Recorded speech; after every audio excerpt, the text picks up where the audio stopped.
Okay, so in this video, we're going to wrap up our big discussion on wars of religion by talking about the war that ends the war on religions, or wars of religion, the 30 Years' War.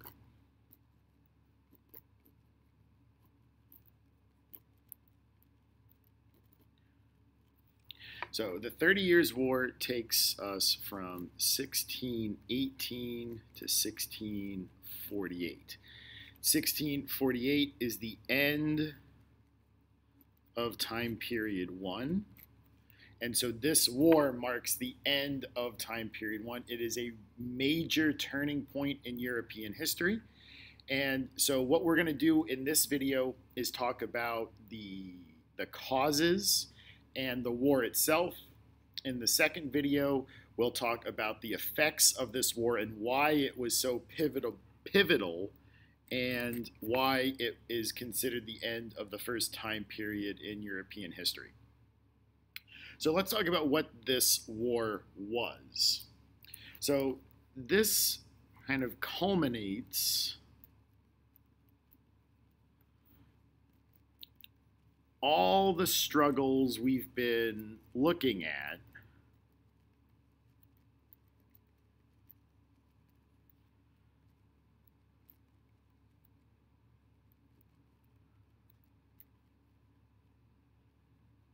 So everything we've looked at in this course, there's a little bit of it in the 30 Years' War. So this is a German civil war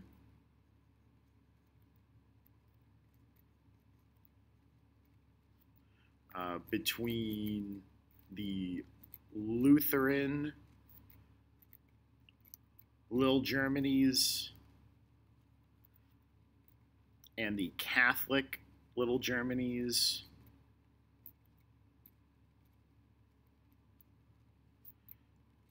in the Holy Roman Empire.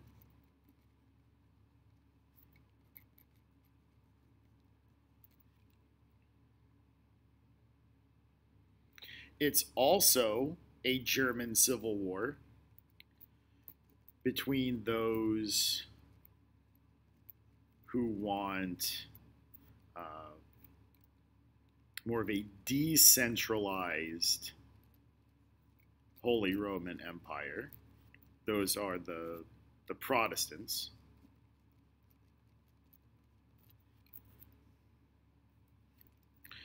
And those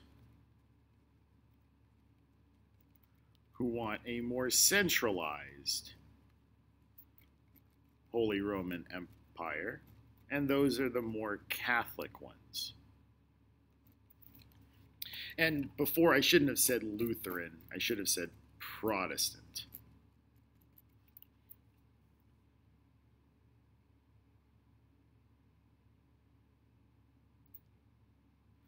It's also, for some parts of the Holy Roman Empire, it's also a war for independence from the Holy Roman Empire. And specifically, the people that we're going to talk about here are the Bohemians. And we've mentioned them before. They're the people that Jan Hus came from. And these are the people who are in modern Czechia. And this was also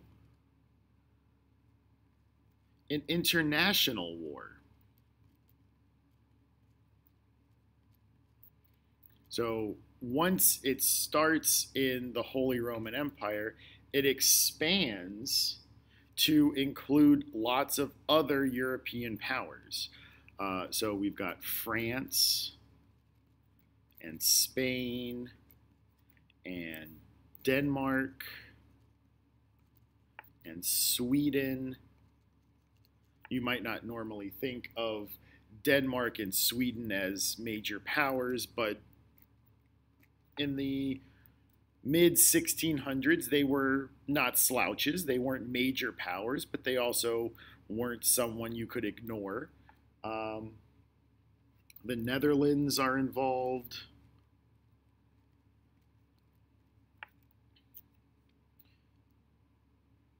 Not to mention the Habsburg territories outside the Holy Roman Empire.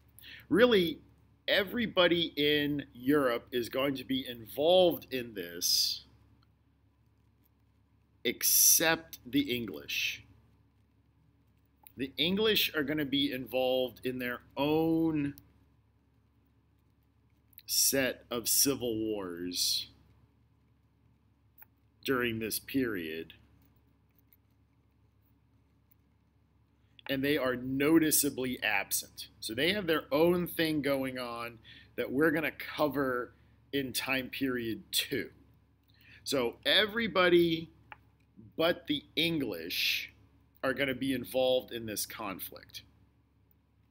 Now, we mentioned a war before that was kind of similar to this, and it could have turned into a war that enveloped everybody in Europe like this, and that was the War of the Three Henries.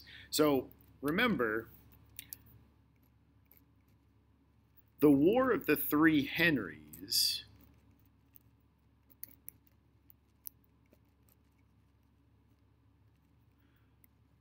could have turned into this.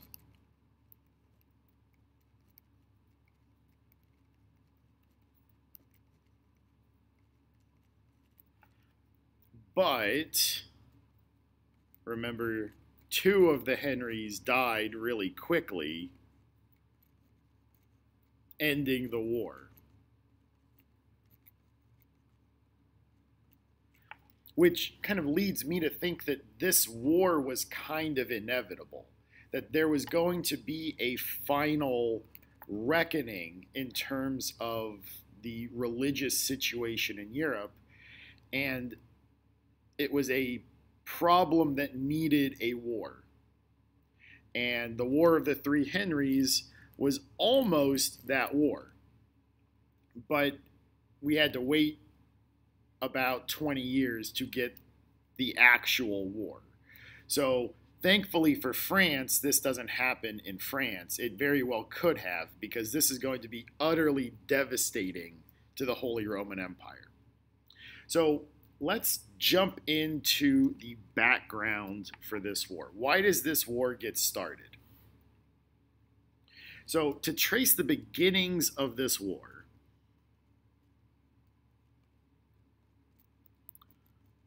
so I'm going to abbreviate the 30 Years' War like this, the 30 Years' War. We have to go back to 1555. So in 1555, we get the Peace of Augsburg. Now, the Peace of Augsburg ended a series of wars inside the Holy Roman Empire. And this was the thing that legalized the Lutheran Church. And so part of the peace treaty was that the Lutheran Church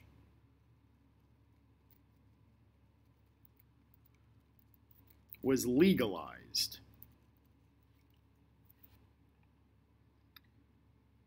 The Lutheran Church was legalized, but only the Lutheran Church.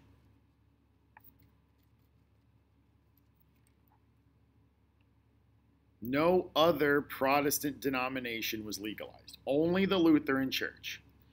In addition to that, it also set in motion the theory, so it put in place the theory that goes like this. Whose region, his religion. Which means whoever is in charge of the territory gets to pick his religion. And yes, it's always a his religion. So he gets the choice. Everyone is either Lutheran or Catholic. And it depends on the leader's choice.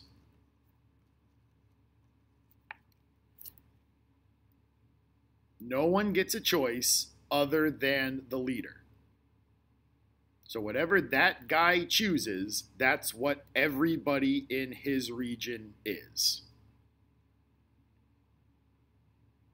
Now, as we've already seen, this leaves out Calvinism, which we already know to be very popular,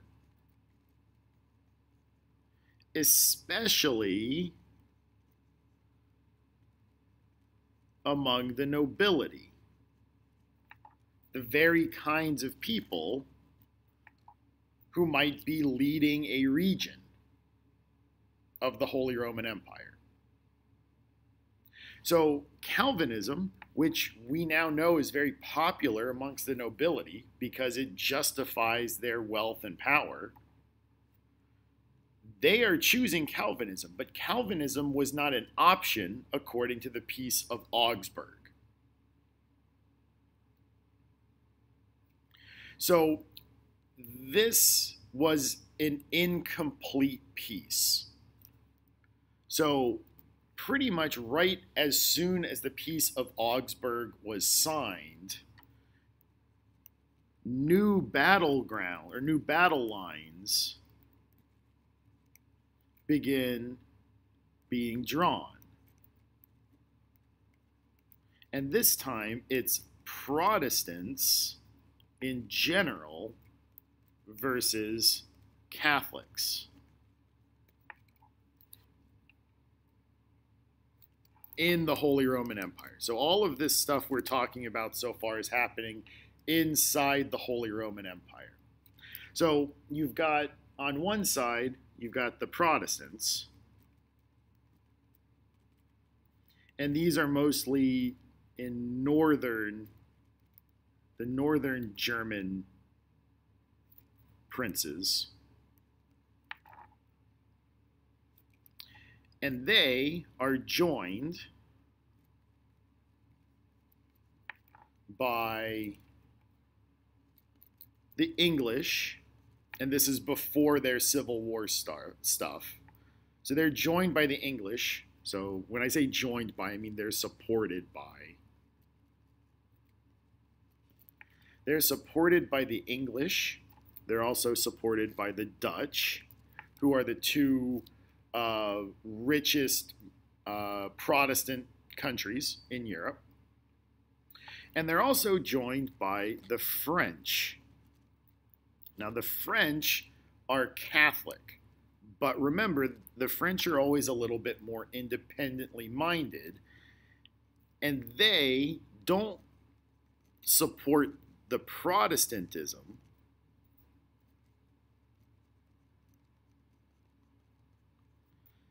They want to see the Holy Roman Empire and the Habsburgs fall apart. They don't like the fact that they're Protestants.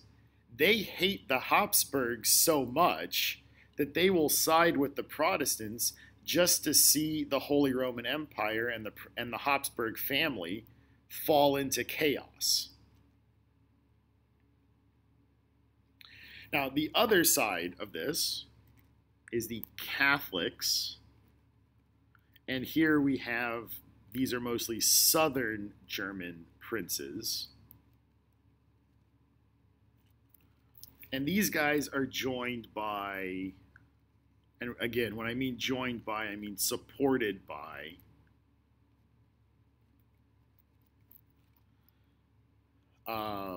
the Spanish, the Habsburgs,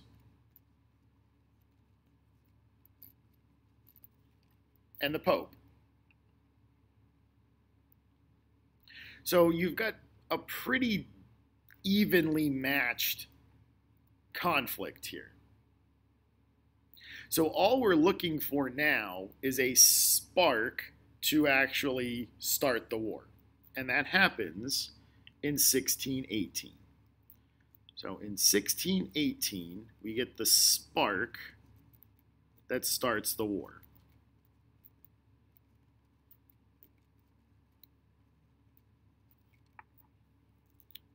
And that spark happens in Prague,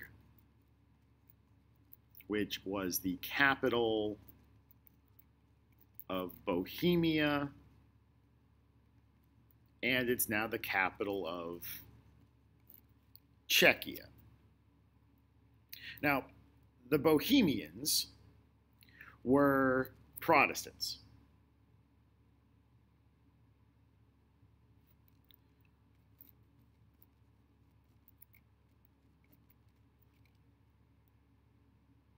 I think they were Lutheran. It doesn't really matter to the story. But they were Protestants.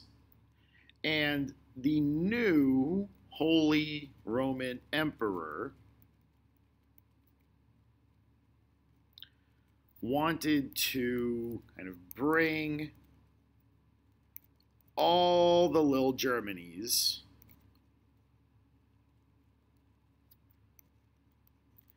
back into the Catholic Church. Like, he wants to just throw out the Peace of Augsburg and bring these guys back into the Catholic Church. So to do that, he sends ambassadors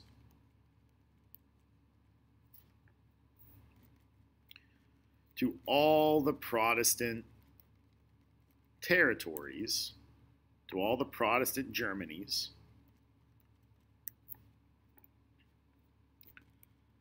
to bring them back, to persuade them or negotiate with them to bring them back. The Bohemians respond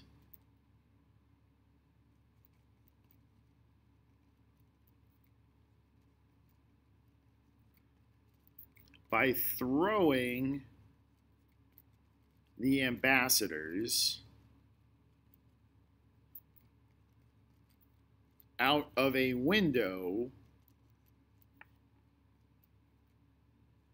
in, I think it was a 40-foot tower. So they throw these guys out of a window in a 40-foot tower. So they fall 40 feet and they land, they survive. They land in a pile of manure. Now, this is an interesting case of point of view because both sides are going to look at this and say that God is on their side. The Catholics are going to look at this and say, God saved our representatives. They were thrown out of a window and God protected them by placing this soft cushion under them that broke their fall and they survived. God is on our side. The Protestants look at this and they say, God wanted them to land in a pile of manure because they're Catholics. God is on our side. So this was part of a propaganda campaign. What was the point of the pile of manure? Why did God put it there? To save the Catholics or embarrass the Catholics? So that was kind of the start of this war. This event is known as the Defenestration of Prague.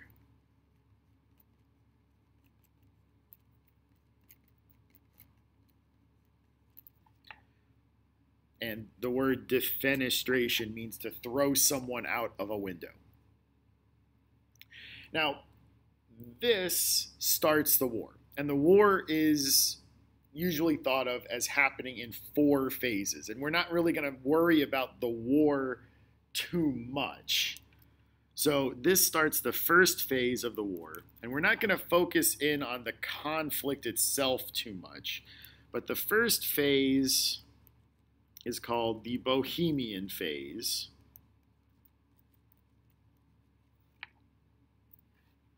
And in the Bohemian phase,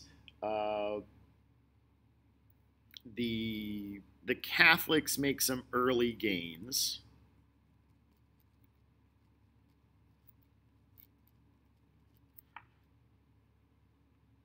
The first 2 phases are actually pretty much dominated by the Catholics. It looks like the Catholics are going to win. Now, here's the thing to note about this war. Soldiers on both sides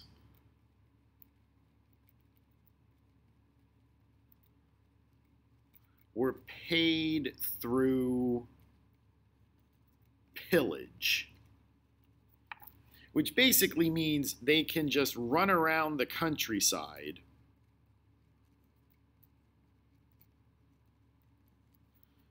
taking whatever they want.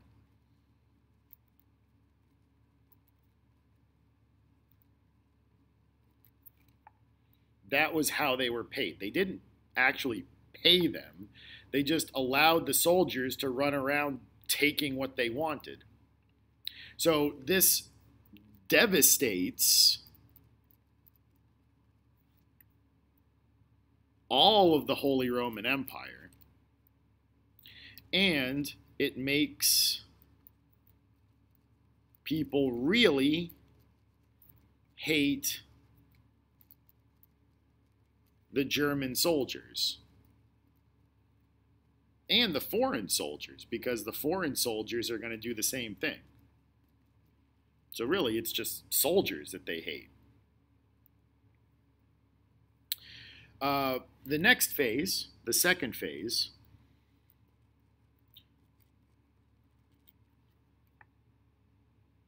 is called the Danish phase.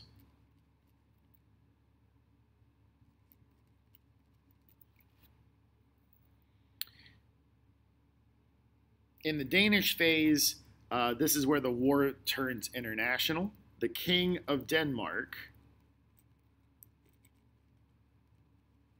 joins the war. On the Protestant side, but he's killed in battle pretty early, and the Catholics just keep rolling along.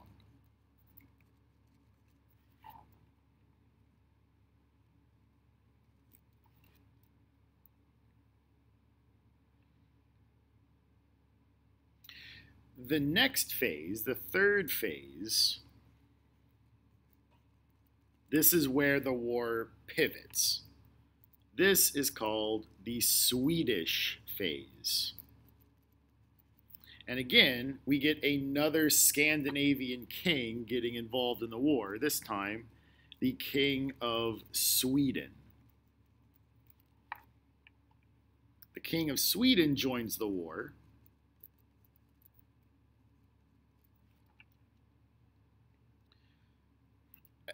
Again, on the Protestant side, but this guy, his name was Gustavus Adolphus. Nope.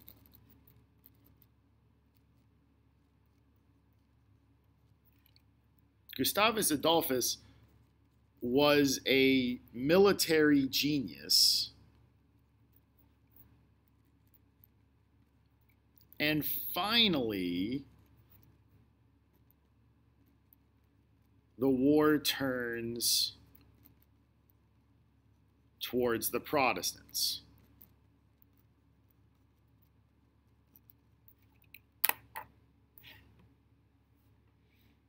So I'm going to flip the paper over because I'm almost done, because this is where we're going to end the video with the last phase of the war.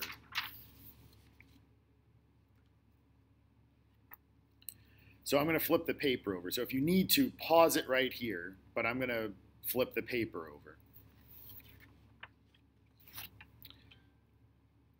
So at this point in the war, and I know I haven't been giving you dates on anything, but it's not really that important for the sake of the 30 Years' War.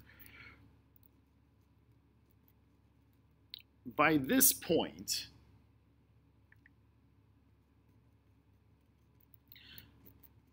the war had been going on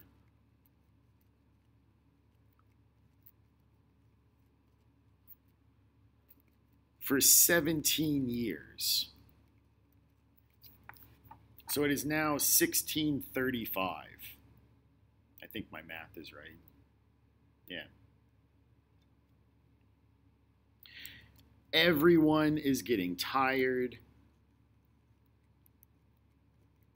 Everyone is tired of fighting, especially the Germans.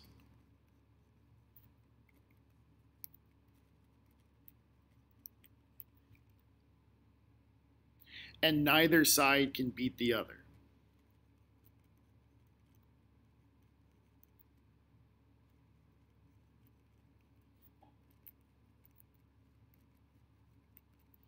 Both Gustavus Adolphus and the Catholic military leader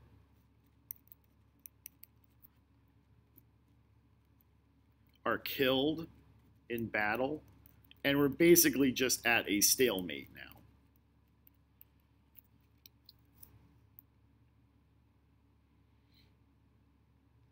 And now we get into the last phase of the war. So the last phase, the final phase, is called the French phase.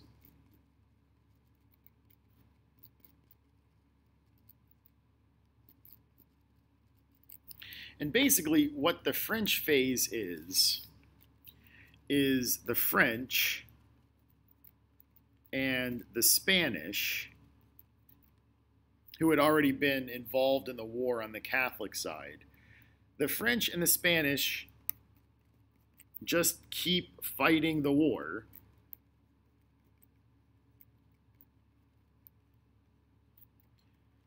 Inside the Holy Roman Empire, the Germans just kind of go home.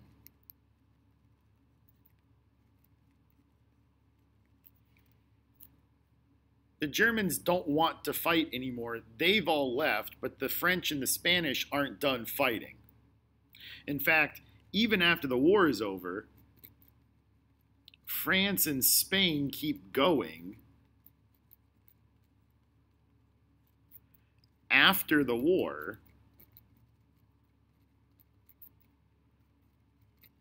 until 1659. So for another 11 years, the French and the Spanish keep fighting, except now they're outside of the Holy Roman Empire.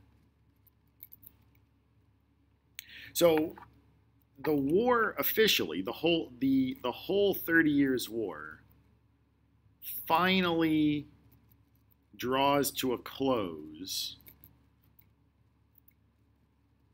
with a negotiated settlement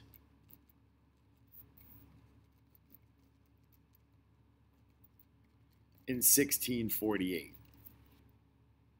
And that's where we'll pick up with the next video, because what happens with this settlement radically changes Europe forever. So we'll pick up the story in the next video with what happens with this negotiated settlement. So until then, this is Mr. Nissen signing off.